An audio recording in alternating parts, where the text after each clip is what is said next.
हम लोग भक्ति की महिमा को जगत में प्रसिद्ध करने वाले पूजनीय संतों के जीवन पर हम लोग प्रकाश कर रहे हैं।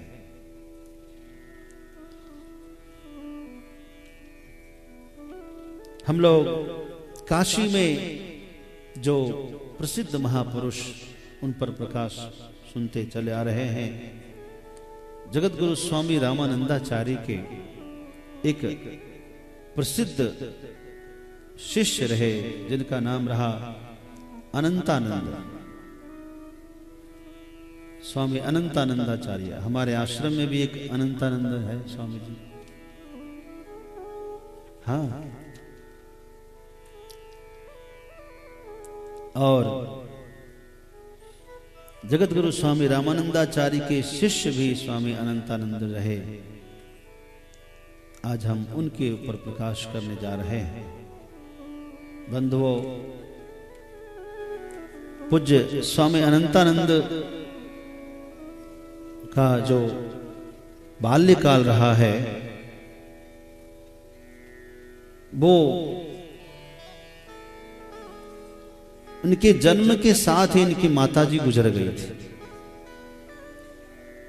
जन्म के साथ ही माताजी के चले जाने पर पिताजी ने कुछ दिन इनका पालन किया, लेकिन कुछ समय बाद इनके पूज्य पिताजी भी सिधार गए, तो इनका पालन करने वाला कोई बचा नहीं।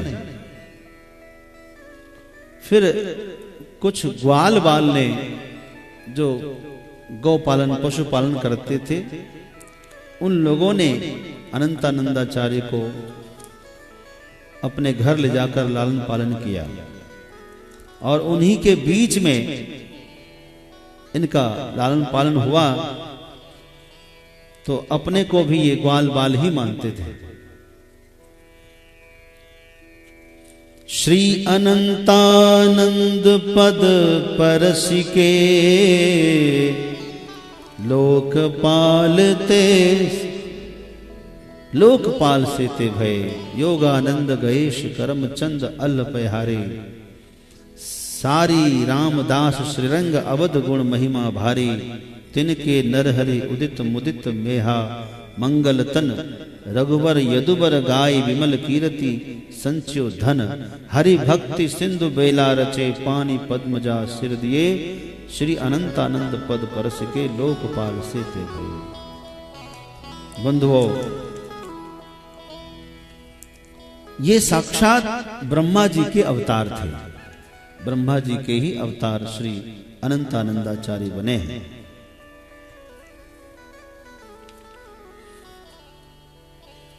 तो एक बार की बात है,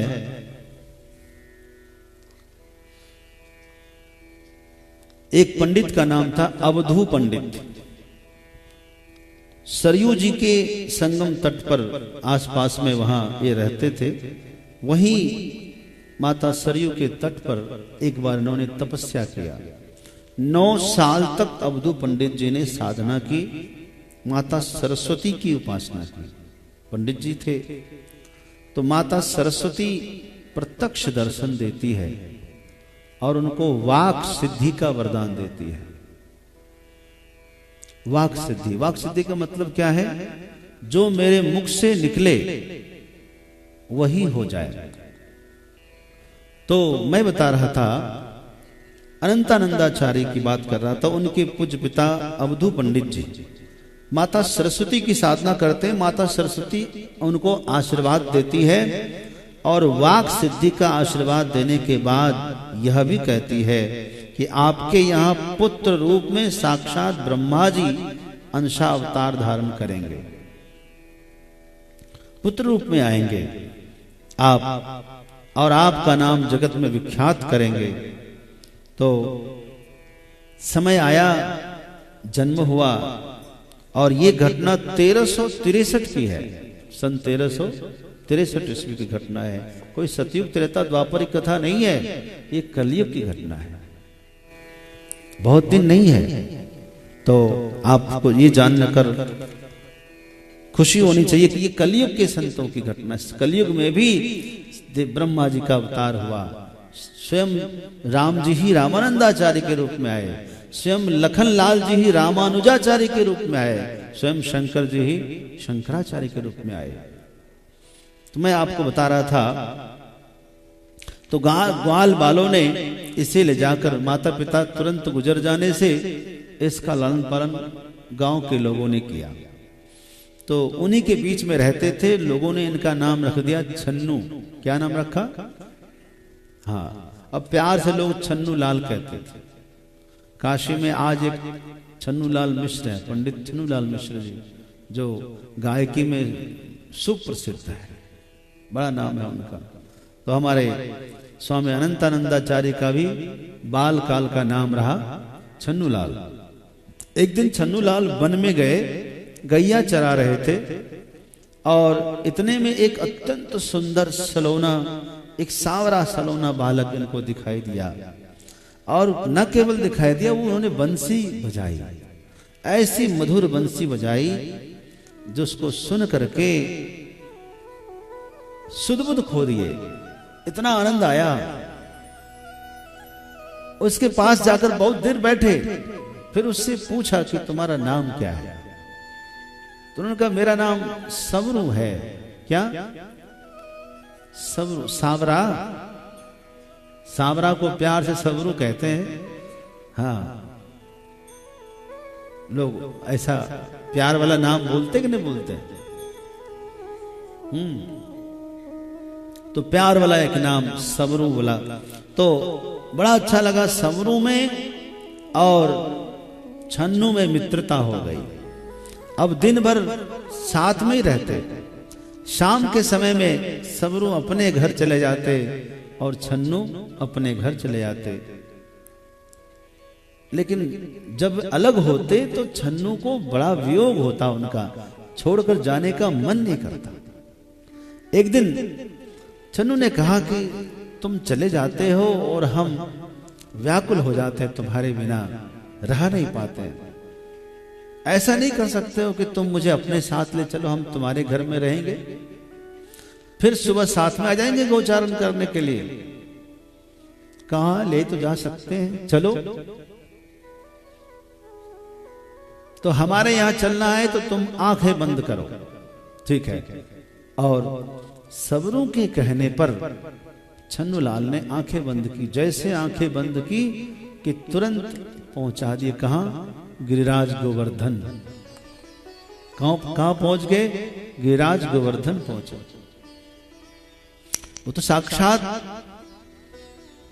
गोवर्धनधारी गोविंद भगवान ही थे।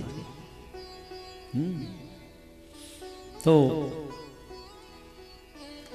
जब वहां गए, देखा कि ललिता, विशाखा आदि अनेक सखियां, चंद्रकला, रूपकला आदि सखियां, राधा रानी और यशोदा मैया, नंद बाबा, उद्धव जी, सबसे मिलवाया और सबने बड़ा सम्मान किया छन्नू लाल का।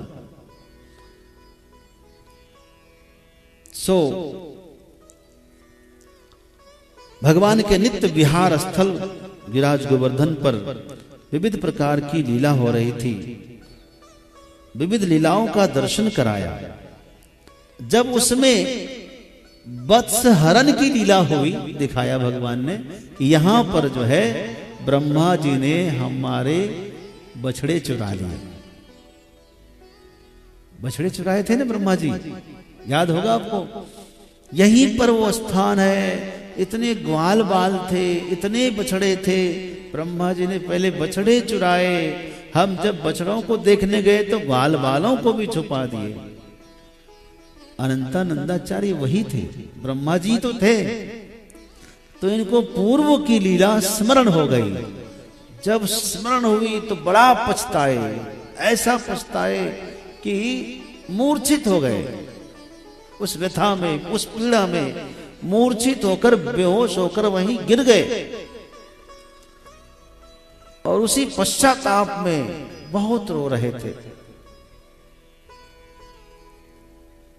और अगले दिन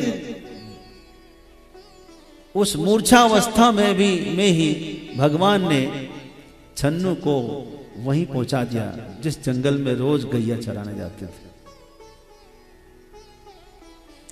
सवेरे लोगों ने जब उनको होश में लाया और जगाया तो छन्नू को अपने ब्रह्म स्वरूप का अनुभव होने लगा।